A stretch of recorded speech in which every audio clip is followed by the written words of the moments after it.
Bom, hoje nós vamos falar da utilização de um algoritmo genético híbrido para operação ótima de sistemas de abastecimento de água. A operação do sistema de abastecimento de água é realizada por profissionais que usam sua experiência como um meio de avaliação no controle de equipamentos hidromecânicos com o objetivo de garantir o fornecimento de água à população. Geralmente, as regras operacionais utilizadas visam a garantia da continuidade do abastecimento público sem a preocupação com a economia de energia elétrica dos motores em funcionamento. Neste trabalho, apresenta-se um algoritmo genético híbrido que permite determinadas estratégias de operações com custos energéticos reduzidos. A análise do modelo é feita em um estudo de caso real localizado na cidade de Ourém, em Portugal. O novo modelo reduz consideravelmente o tempo computacional em comparação aos modelos utilizados na literatura especializada. Os primeiros trabalhos envolvendo a otimização do custo energético de bombeamento utilizaram-se de técnicas de pesquisa operacional, como, por exemplo, programação linear inteira, programação não linear e programação dinâmica. A limitação da utilização desses modelos em casos reais se deve principalmente à complexidade das resoluções das equações que garantem o equilíbrio hidráulico da rede, a dificuldade de generalizar tais modelos de otimização em qualquer SAA e a tendência de demandar um tempo computacional excessivo. Nos últimos anos, inúmeros trabalhos foram desenvolvidos no Brasil sobre o tema deste estudo, utilizando o algoritmo genético, AG, como principal ferramenta do modelo de otimização. Tal fato se deve ao fato de o AG propiciar uma grande flexibilidade na exploração do espaço de busca e permitir facilmente sua conectividade com modelos de simulação. Entretanto, o AG não trata diretamente problemas com restrições. É necessária a utilização de outros métodos para contornar essa limitação. Como a operação em SAA é considerada um problema complexo, com muitas restrições, resta dúvida quanto à velocidade de modelos que considerem a junção entre AG, padrão, e simuladores hidráulicos na convergência e definição da solução ótima. Formulação do modelo. A busca pela operação ótima de bombas em um SAA real é encarada como um problema de elevada complexidade pelo fato de envolver um grande número de variáveis de decisão e muitas restrições próprias de cada sistema. As variáveis de decisão são os estados operacionais das bombas, onde N representa o número de bombas e T o passo de tempo ao longo do horizonte operacional. Para representar os estados das variáveis de decisão em cada passo de tempo, utiliza-se a notação binária. A configuração da bomba pode ser representada por um bit. Para bombas com velocidade variáveis, é necessária a utilização de mais de um bit, pois nessa situação não ocorre apenas os estados ligado e desligado. O objetivo principal do modelo é encontrar o status de funcionamento de bombas que resulte no menor custo energético possível no horizonte operacional. Entretanto, para o cálculo deste custo, inúmeras variáveis indetermináveis devem ser consideradas em cada passo de tempo, como, por exemplo, a variação dos consumos, custos tarifários e estado das bombas. O sistema adutor de Ourém foi utilizado para o propósito deste estudo. Ele é composto por 22 captações, 10 estações de tratamento, 36 estações elevatórias e 64 reservatórios.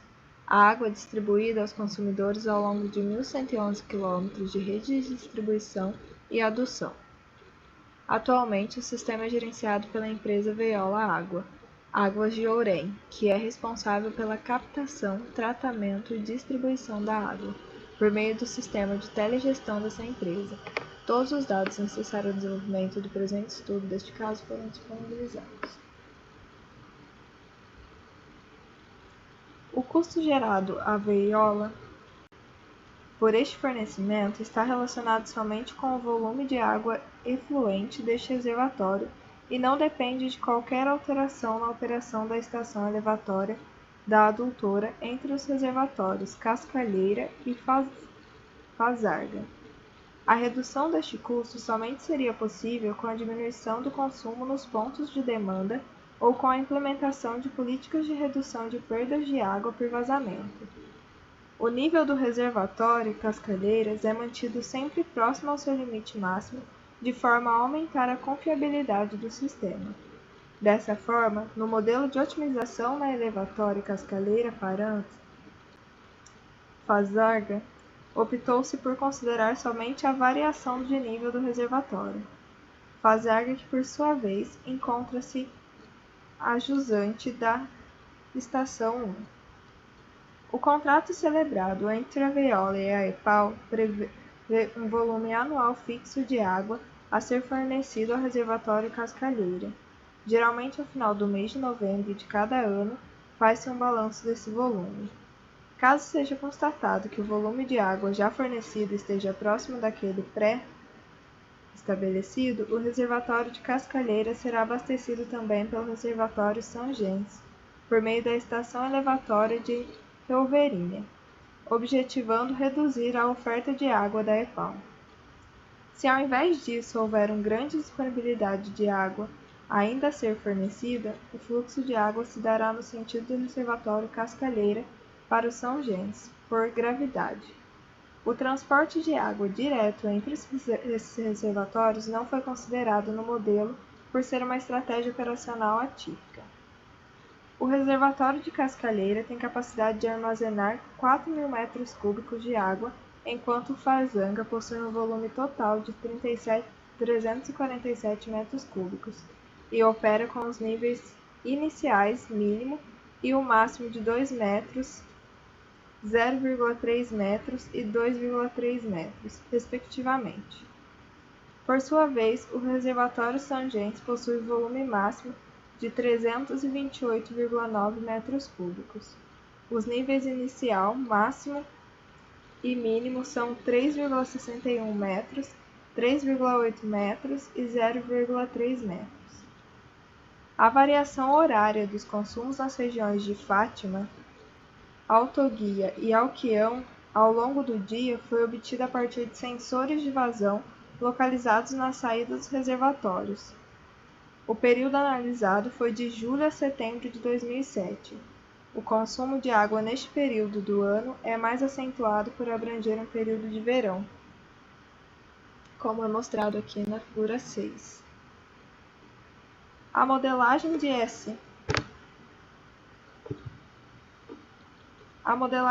SA requer a representação do sistema real da maneira mais fidedigna possível para que se possa produzir o comportamento do mesmo. Dessa forma, para a utilização do modelo de simulação hidráulica estendida, é necessária a realização dos seguintes passos: coleta de dados, construção de modelo no EPANET e calibração do mesmo. Para a calibração do SA analisado, escolheu-se uma data, dia 12/7/2017, em que as bombas mantiveram-se ligadas em intervalos semelhantes ao formato, discretos a cada hora, considerando no modelo de otimização. Em seguida, a operação realizada neste dia foi simulada no EPANET. A variação dos níveis reais dos reservatórios Fazarga e São Gens e aquele calculado pelo EPANET demonstrou-se bastante semelhante, proporcionando credibilidade nas respostas apresentadas por este simulador. O custo unitário de energia em unidades monetárias por kWh foi considerado em conformidade com as tarifas cobradas pela empresa concessionária de energia elétrica para o ano de 2007. Inserido todos os parâmetros necessários, como tarifas energéticas e restrições hidráulicas. Os modelos de otimização foram aplicados, produzindo os resultados apresentados, objetivando uma melhor visualização dos gráficos, abstraiu-se destes a parte referente às soluções infactíveis, assim como a gente pode ver na figura 7. Observando-se que as ordenadas representam apenas o custo energético sem as penalidades. Observa-se a superioridade da AGH em relação à AGS. Este último identificou a primeira solução factível, das 18 encontradas, aos 126,68 minutos e a solução final, aos 157,7 minutos. A solução final obtida pela AGH não utilizou a bomba em nenhum período cuja tarifa fosse mais elevada. Já a AGS manteve a bomba em funcionamento neste período em apenas 1 hora na estação 1. Pode-se considerar as soluções econômicas obtidas pelos algoritmos mais ousados, ou seja, com os valores das variáveis de estado mais próximos de seus limites. Na imagem 12, é possível observar este comportamento. Os algoritmos de otimização aproveitaram bem a diferença das tarifas horárias, ligando as bombas nos horários que precedem as tarifas mais elevadas, visando o aumento dos níveis de reservatório de forma que, neste período, o abastecimento se dê por gravidade. Em contrapartida, ainda na figura 12, é possível verificar que após o período de tarifa mais elevada, os níveis dos reservatórios se aproximaram de seus níveis mínimos para as soluções otimizadas. Esta redução mais brusca ocorre às 22 horas para o reservatório São Jens e às 23 horas para o reservatório Fazarga. Por fim, pode-se observar que os níveis dos reservatórios ao fim do dia foi superior aos do início da operação.